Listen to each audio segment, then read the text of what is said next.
नमस्कार. AJ रेसिपीमध्ये आज आपण स्वीट घावन रेसिपी बनवणार आहोत. पण त्या अगोदर एक छानसा विचार. आयुष्यात कधीतरी एकांतात बसून याचा विचार करा की आपण नसलो की सर्वात जास्त फरक कोणाला पडेल. बस त्या व्यक्तीसाठी जगायला शिका. हे मी कुठेतरी वाचलेलं आहे. चला आता रेसिपी सांगते. गोड घावन बनवण्यासाठी सारण करून घेऊया. त्यासाठी येथे मी कढईमध्ये 2 वाटी खवलेले खोबरं घालून घेऊया. आता आपण थोडा वेळ खोबरे परतून घेऊया, म्हणजे खोबऱ्यातला ओलावा कमी होईल. मग आपण खोबऱ्यामध्ये 1 वाटी गूळ घालून घेऊया.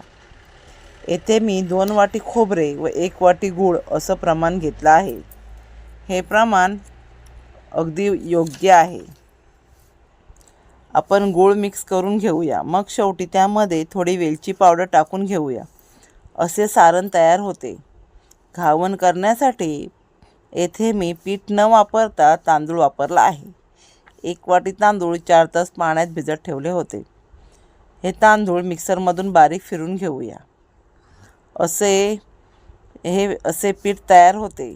पीठ भांड्यात काढून घेऊया. त्यामध्ये गरजेनुसार पाणी व चवीनुसार मीठ घालून घेऊया. येथे मी गॅसवर पॅन ठेवला आहे.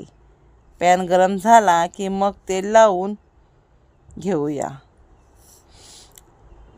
घावन करताना पॅन कायम गरमच असावं, म्हणजे घावन छान आणि जाळीदार होतं.